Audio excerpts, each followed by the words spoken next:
감사하신 주님, 하나님께서는 2700여 년 전에 아모스 선지자를 통해서 무너져가고 있는 이스라엘을 향해서 돌아오라고, 하나님께 돌아와야 산다고 말씀해 주셨습니다. 그러나 이스라엘은 돌아오지 못했고 결국 나라는 망하고 말았습니다. 아버지 하나님, 오늘도 하나님께서는 우리에게 하나님께로 돌아오라고 말씀하고 계심을 깨닫습니다. 아모스를 통해서 주시는 이 말씀의 의미가 무엇인지를 다시 한번 듣기를 원합니다. 내가 돌아가야 할 자리가 어디인가를 주님 다시 한번 확인하기를 원합니다. 주의 성령께서 이 시간 저희와 함께 해 주시옵소서. 예수님의 이름으로 기도하옵나이다. 아멘. 2007년 7월 19일에 샘물교회 단기봉사팀 23명이 카불에서 칸다하르로 내려가다가 피납이 됐습니다. 7월 25일에 배형규 목사님이 순교했고 닷새 후인 7월 30일에 심성민 형제가 순교했습니다. 그리고 나머지 21명은 최장 41일 동안 피납되어 있었습니다. 좀 짧은 기간도 있고 좀 긴 기간도 있습니다만은 참 그 사건의 중심에 있었던 저로서는, 또 우리 많은 성도님들은 아마 평생 잊을 수 없는 그런 사건일 것입니다. 우리가 이 날을 기념하면서 예배하는 이유가 무엇일까요? 그날의 슬픔이나 고통을 다시 한번 떠올리기 위해서가 아닙니다. 이분들은 순교의 길을 가기도 하고 복음 때문에 죽음과 같은 피납의 고통스러운 시간을 맛보기도 했습니다. 그러면 우리는 어떻게 살아야 할까? 우리에게 질문해 보아야 할 것입니다. 어떤 교수님이 순교에는 두 가지 종류가 있다고 말씀했습니다. 적색 순교가 있고 백색 순교가 있다고 얘기했습니다. 적색 순교는 현장에서 이렇게 피를 흘리고 죽는 것입니다. 백색 순교는 우리가 현장에 가서 이렇게 누군가에게 죽음을 당하는 것은 아니지만은 우리가 삶의 자리에서 날마다 죽으라고 말씀하시는 하나님의 말씀을 붙들고 그리스도인의 길을, 복음의 정인의 길을 걸어가면서 사는 삶을 백색 순교라고 표현한 것이었습니다. 다시 말하면 우리 모두는 순교의 길로 부름을 받은 사람입니다. 오늘 이 자리에 있는 우리는 아직 적색 순교의 길을 가는 건 아닙니다. 오늘 격려의 말씀을 해주신 우리 MVP 본부장님께서도 이러한 선교사로 계실 때 투옥된 경험이 있다는 말씀을 들었습니다마는, 우리는 복음 때문에 투옥되거나 더군다나 죽음을 당하지 않고 지금 살아 있습니다. 그러나 우리 또한 백색 순교의 길로 부름을 받았다는 것을 기억하면서 순교자들을 우리가 떠올리면서 나는 어떻게 살다가 가야 할 것인가, 그 질문을 가지고 우리가 아모스서 말씀을 생각해 보기를 원합니다. 이렇게 사는 그리스도인이 되면 어떨까요? 하루도 빠지지 않고 매일 가정 예배를 드리는 성도가 있습니다. 매일매일 수입을 점검을 하고 주일이 되면 11조 헌금을 올려드리는 성도가 있습니다. 선물을 받을 때 반드시 그 선물의 값을 물어봅니다. 무례한 짓인데도 이 케이크 얼마짜리입니까? 써붙여 놓은 값이 안 보이면 꼭 묻습니다. 3만 원짜리입니다. 왜 묻는고 하니까 11조 3천원 하나님 앞에 드려야 된다는 생각 때문에. 책 속에 나오는 분 얘기가 아니고 제가 아는 분 얘기입니다. 우리 성도는 아닙니다. 누군지 너무 궁금해하지 마시고. 매주 감사헌금을 드립니다. 지난 한 주간 감사한 일들을 떠올리면서 하나님 앞에 감사를 그냥 하는 게 아니고 액수가 적더라도 꼭 감사헌금을 넣어서 매주 몇 년째 계속 감사헌금을 드리는 분이 있습니다. 이렇게 살면 될까요? 안 됩니다. 이 정도 가지고는 부족합니다. 아니 그렇게 철저히 헌금하고 철저히 교회 다니고 하는데 뭘 또 더 하란 말인가? 여러분 아모스서 4장 4절 5절에 바로 이와 아주 흡사한 성도 얘기가 나옵니다. 아침마다 희생 제물을 바치고 매일 가정 예배 드리는 사람이나 마찬가지로 말입니다. 아침마다 희생 제물을 바치고 사흘마다 11조를 바쳐 보아라. 또 누룩는 빵을 감사 제물로 바치고 큰 소리로 알리면서 자원 예물을 드려 보아라. 감사 제물, 자원 예물 여러 가지, 오늘 우리식으로 표현하면 감사 헌금을 주님 앞에 드리는 겁니다. 이스라엘 자손아, 바로 이런 것이 너희가 좋아하는 것이 아니냐. 이 말씀을 하나님께서 칭찬하면서 하시는 말씀인가 아니면 야단치시는 말씀인가, 요것만 읽으면 명확하지 않지만은, 그러나 큐티하신 분들은 다 아실 겁니다. 하나님께서 너희들이 지금 좋아서 이렇게 하는데, 주일만 되면 함께 모이고 성회로 모이고 헌금을 드리고 11조를 드리고 하는데, 하나님이 뭐라고 말씀하십니까? 5장 21절에 나는 너희가 벌이는 절기 행사들이 싫다, 역겹다. 너희가 성회로 모여도 나는 도무지 기쁘지가 않다. 너희가 나에게 번제물이나 곡식 제물을 바친다고 해도 나는 그 제물을, 그 감사의 예물을 받지 않겠다. 그러면서 하나님께서 지금 아모스 선지자를 통해서 4장 12절에 이렇게 말합니다. 그러므로 이스라엘아, 내가 이와 같이 내게 행하리라. 내가 이것을 내게 행하리니 이스라엘아, 네 하나님 만나기를 준비하라. 하나님 만나기를 준비하란 말이 무슨 말인가 하니까 심판받을 준비해라, 이 말이었습니다. 아니, 이 정도 철저하게 예배드리고 제사드리고 11조 감사헌금 성회로 모이고 절기하고 뭐가 문제일까요? 여러분, 이걸 우리가 잊지 말아야 합니다.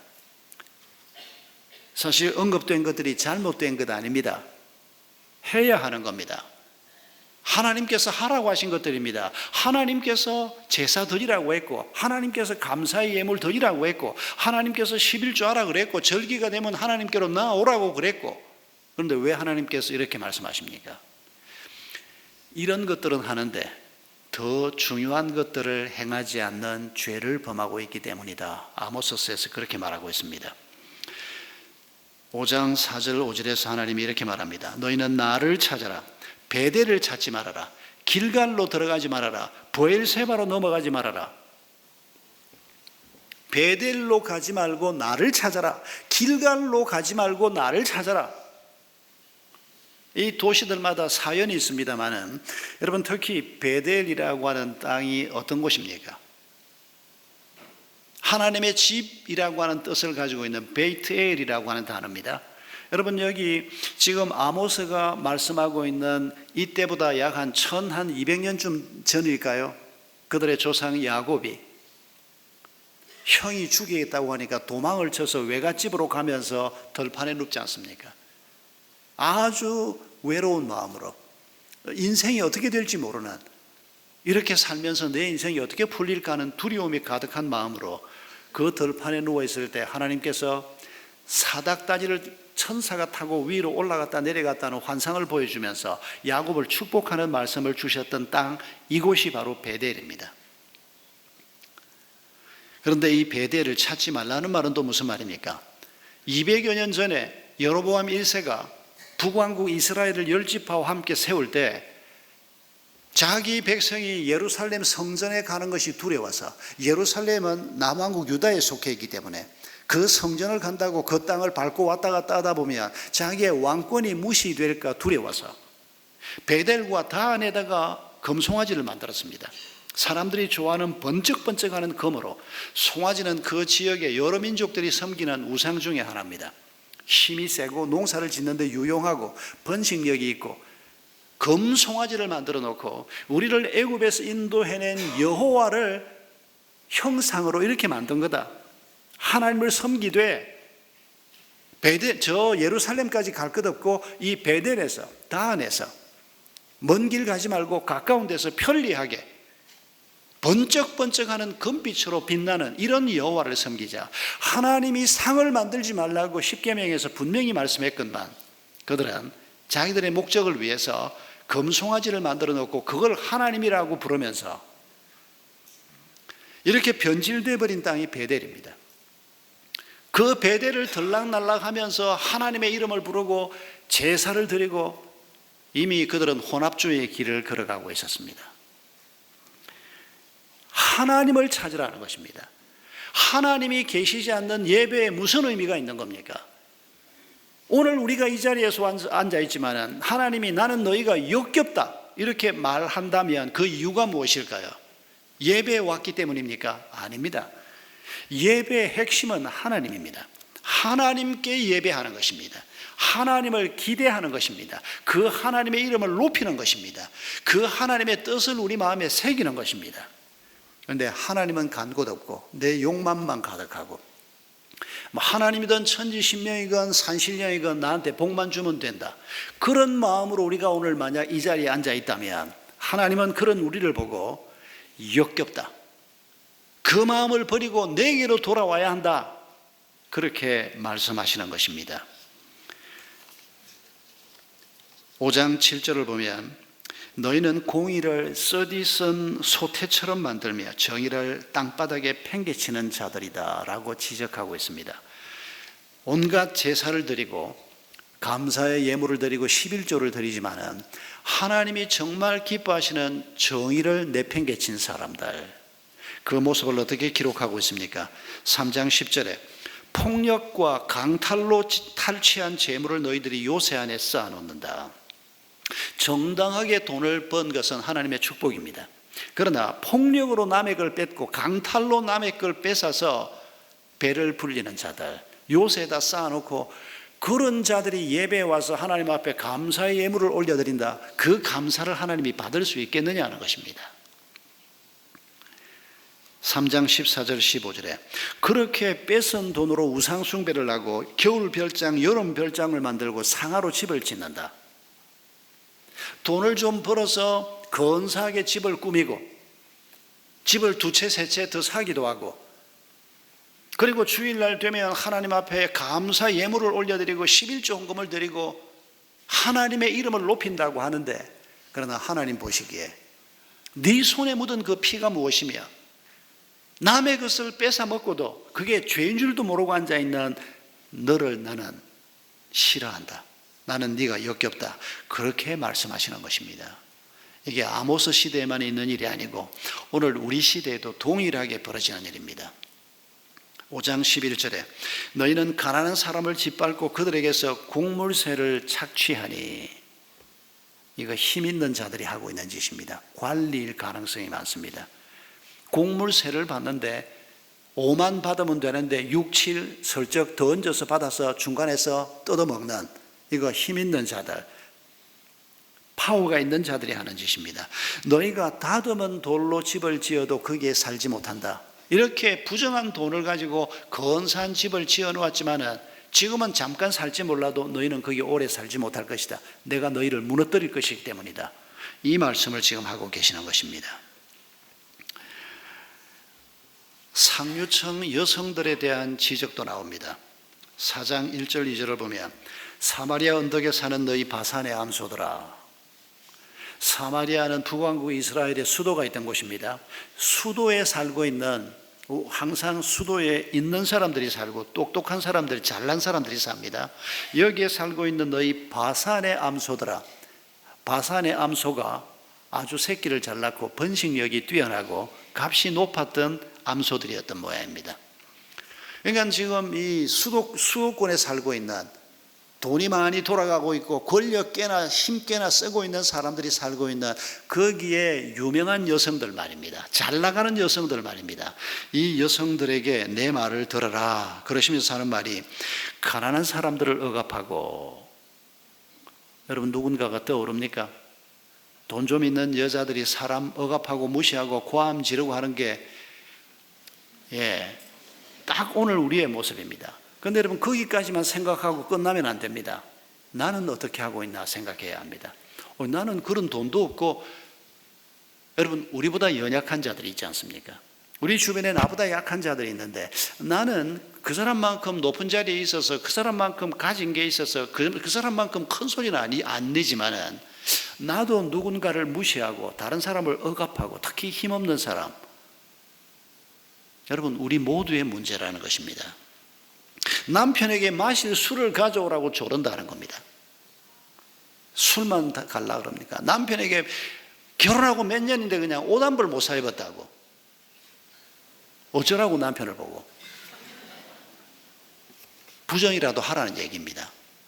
부정부패에 걸려든 남자들의 대부분이 와이프한테 좀 더 잘해주려고 이런 거 있는 거 여러분 잊지 마셔야 합니다. 여러분, 이게 아모스 시대입니다. 지금부터 2700, 800년 전입니다. 그때나 지금이나 사람 사는 모습이 똑같고, 그리고 이 사람들이 하나님의 백성들입니다.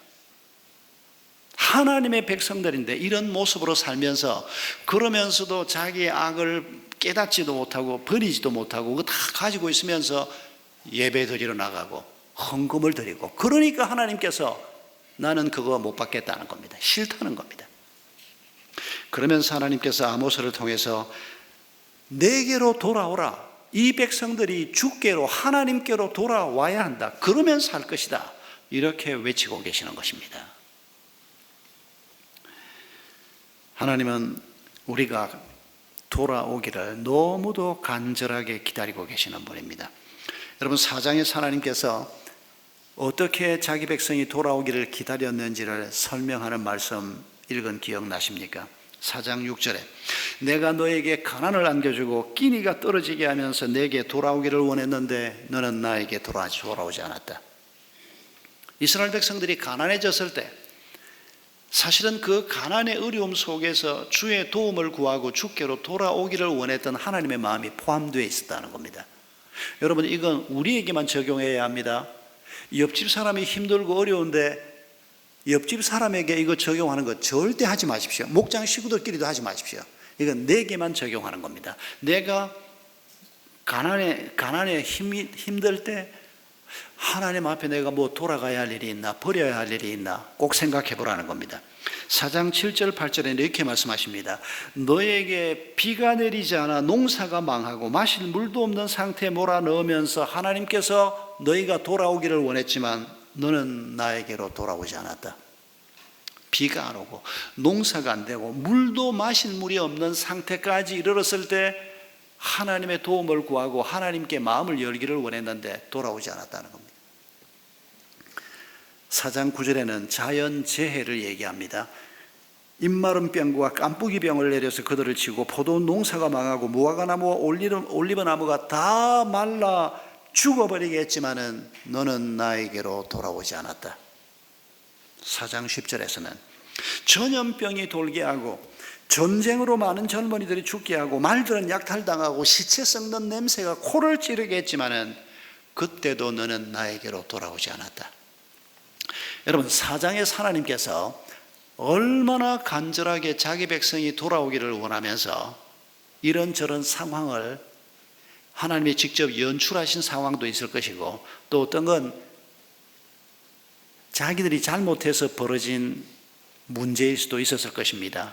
여러분, 이런 하나님의 마음을 우리가 먼저 기억해야 합니다. 하나님은 우리가 돌아오기를 원하십니다. 왜요? 돌아오지 않고 있으면, 껍데기 신앙만 가지고 있으면 하나님의 정의와 평화를, 진리를 우리 마음속에, 우리 삶 속에 제대로 구현하면서 사는 이런 진정한 삶을 살지 못하면 죽기 때문입니다. 패망하기 때문입니다. 무너지기 때문입니다. 거기에 하나님의 샬롬이 있을 수가 없기 때문입니다. 그래서 돌아오라고 말씀하시는 것입니다. 여러분, 오늘 우리가 아모스의 글을 읽고 있는 이 순간 우리에게 아직 희망이 있다는 얘기입니다. 하나님의 아모스를 통해서 또 한 번 돌아오라고 지금 말씀하시는데, 이스라엘은 결국 돌아오지 않고 무너지고 말았습니다. 그러나 이 말씀을 기록해서 2000수백 년 동안 보존해서 우리에게 읽게 하시는 것은, 우리는 이스라엘처럼 무너지지 말고 하나님께로 돌아와서 살라는 것입니다. 진정한 생명의 삶을 살라는 것입니다. 여러분, 우리 각자가 2700, 800여 년 전에 이스라엘 백성들이 이런 모습으로 있으면서 하나님께로 돌아오지 못했던 이 안타까움을 기억하면서 나는 버려야 할 것이 무엇인가? 내가 오늘도 예배의 자리에 와서 앉아 있지만은 예배의 자리에 와서 앉아 있다고 하나님이 기뻐하는 것이 아니고, 아니 정확하게 말하면 이렇게 말해야 되겠습니다. 예배의 자리에 온 것을 보고 하나님이 기뻐하실 것입니다. 예배 온 것만도 너 잘했다라고 기뻐하실 겁니다. 근데 이건 초신자를 향해서 하는 얘기입니다. 예배도 잘 못 오던 사람이 예배 오는 거 하나님이 뛸 듯이 기뻐하실 겁니다. 그런데 하나님께서 그게 전부라고 말하지 않고 예배 와도 하나님을 만나는 예배가 되게 해야 한다는 겁니다. 하나님의 마음을 품는 예배가 돼.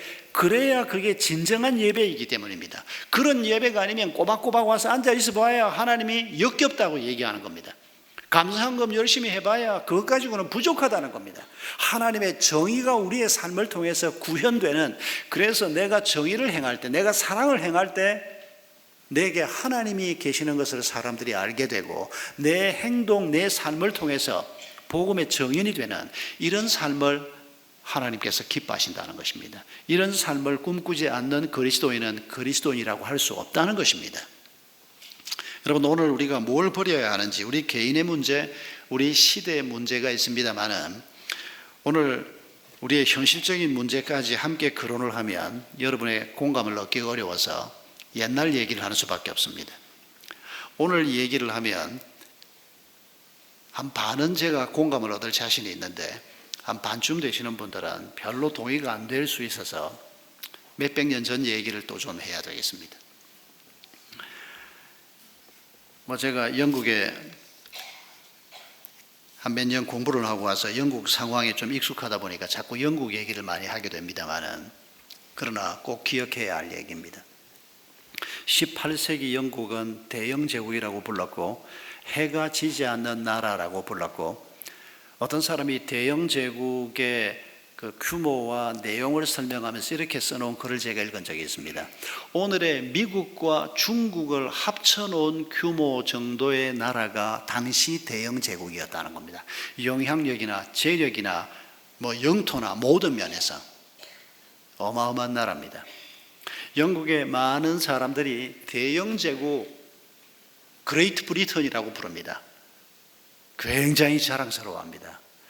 그러나 믿음 있는 그리스도인들은 대영 제국을 자랑스럽게 생각하지 않습니다.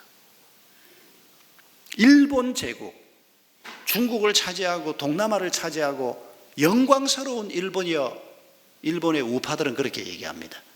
그런데 양심적인 일본인들은 일본 제국을 영광스럽게 생각하지 않습니다. 특히 그리스도인들은 일본 제국을 부끄러움으로 생각합니다. 여러분, 대영 제국이, 넬슨 제독이 18세기 초에 스페인과 프랑스 함대를 격파시키면서 대영 제국의 기틀을 만들었습니다. 해상을 장악한 겁니다. 그때가 프랑스는 아직 나폴레옹이 있을 때입니다. 해상권을 장악하고 난 다음에 영국의 배들이 전 세계로 퍼져나가면서 이 사람들이 18세기에, 포르투갈이 15세기에 시작했던 노예 무역을 점차 깊숙이 발을 들여놓기 시작합니다. 그러면서 18세기에 와서는 이 노예 무역의 중심에 영국이 서 있었습니다. 영국이 가지고 있는 수많은 배들이 아프리카로 내려가서 그 죄 없는 사람들을 잡아다가 팔아먹는 일을 얼마나 열심히 했던지, 대영 제국이라고 불리우던 그때에 영국 총 국고 수입의 30%가 노예 무역으로 번 돈이었습니다. 아프리카에서 한 몇백 년 동안 잡혀나온 노예로 팔렸던 사람들의 숫자를 학자들이 여러 가지 방법으로 측정을 하는데 적어도 한 1,500만 정도가 미국으로 팔려갔답니다. 그리고 유럽에서 팔린 사람들까지 합하면 적어도 한 2,500만, 많이 잡으면 2,500만, 적어도 2,000만 정도로 잡습니다. 그리고 이 사람들이 아프리카에서 잡혀서 영국으로 올라올 때, 배를 타고 올라올 때 한 30%는 던집니다. 부상을 입은 사람, 병든 사람 가지고 데리고 가봐야 돈 안 되는, 계속 먹을 거 주고 치료해야 되고 전부 바다에 던져버립니다. 한 30%가 바다에 수장됐습니다. 이런 거 다 합해서 어떤 학자가 써놓은 글을 보니까 한 몇백 년 동안 아프리카에서 노예로 잡혀 나온 사람의 숫자가 3천만 명이라는 겁니다. 과장된 숫자가 아닙니다.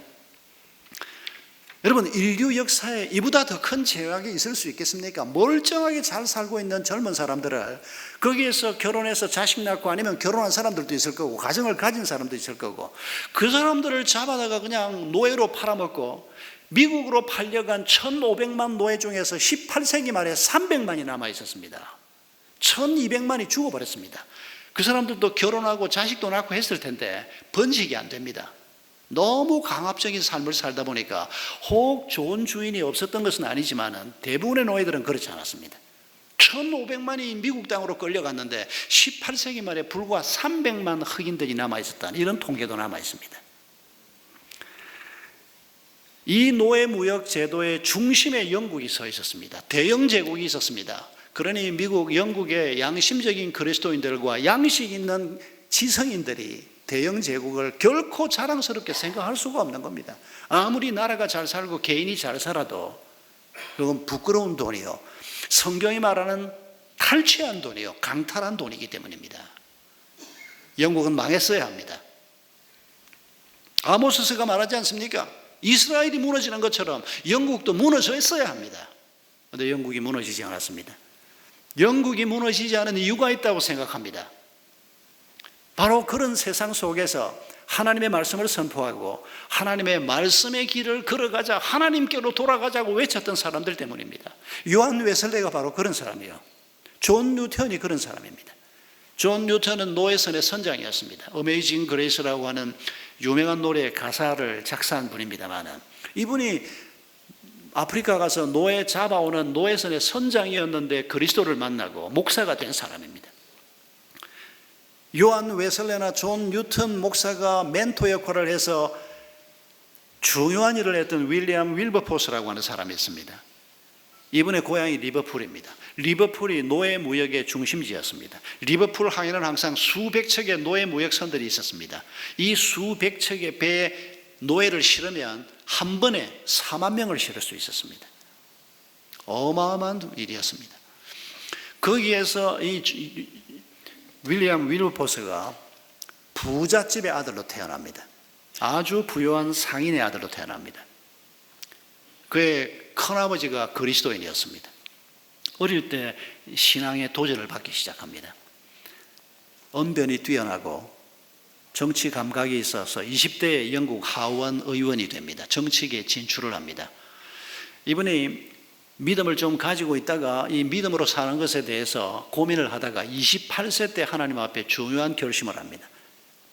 정치계에 들어와 보니까, 자기 고향을 보니까, 영국 세상을, 사회를 보니까 지금 엉망진창으로 돌아가고 있는데 하나님이 원하시는 것이 무엇인가를 고민하다가 28세 때 일기에다가 씁니다. 하나님, 내 남은 생애를 노예무역 제도 폐지를 위해서 바치겠습니다.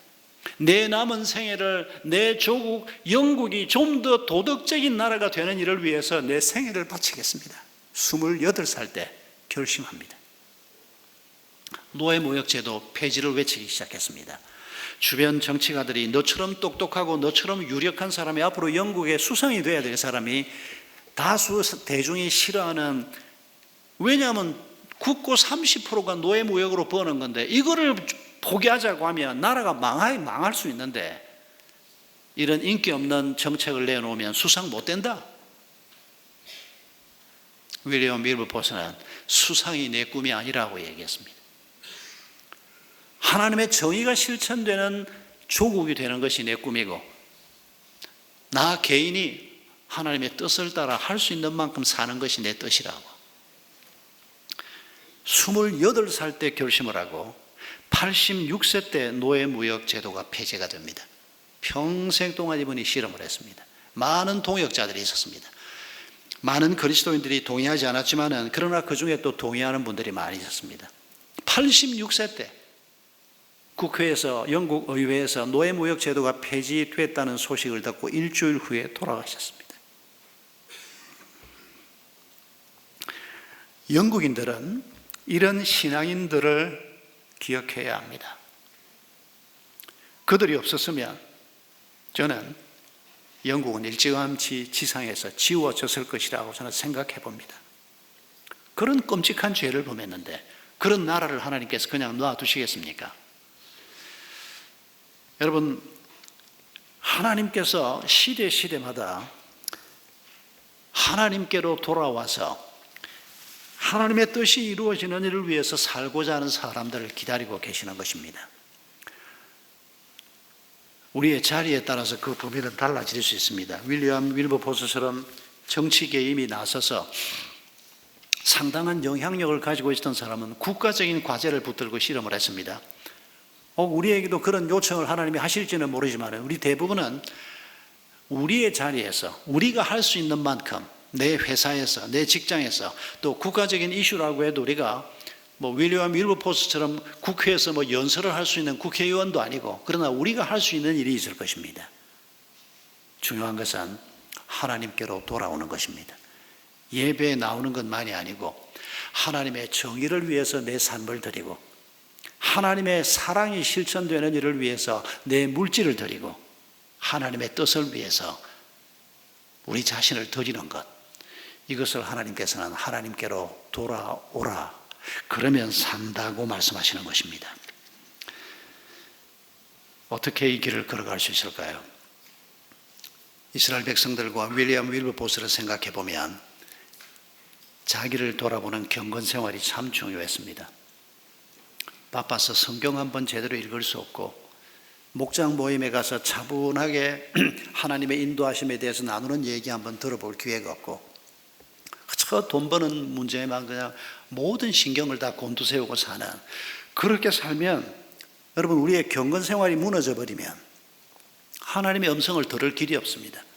주일날 오시는 거 잘 오셨습니다. 그런데도 평소에 경건 생활이 우리에게 끊어져 버리면 하나님의 말씀이 우리 귀에 잘 들어오지 않고 들어와도 곧 흘러나가 버립니다. 영적 멘토가 필요합니다. 목장에서 찾으시기 바랍니다. 영적 멘토라고 해서 대단한 인물을 생각하시는 게 아니고 서로 사랑하는 사람들이, 함께 위해서 기도하는 사람들이, 내 일을 자기 일처럼 생각해 줄 사람들이 나를 위해서 멘토가 될 수 있습니다. 목장이 바로 그 자리입니다. 윌리엄 윌버포스에게 공동체가 있었습니다. 클레팜 공동체인데, 클레팜은 바로 이 사람의 고향 마을 이름입니다. 주변에 있는 사람들과 함께 늘 의논하고 28세부터 시작해서 86세까지 이 긴 세월 동안 이 실험을 하면서 같이 힘을 합해주고 같이 마음을 나누고, 목장입니다. 바로 우리는 혼자 이 길을 갈 수 없습니다. 교회 공동체가 있지만은 우리가 함께 터키에 난민 선교도 하고 이러지만은, 그러나 좀 더 작은 그룹, 이 목장에서 인격적인 교제가 가능한 그룹에서 여러분 우리가 힘을 공급받는, 이게 윌리엄 윌버포스에게도 너무 중요한 일이었고 모든 그리스도인들에게 너무도 중요한 일입니다.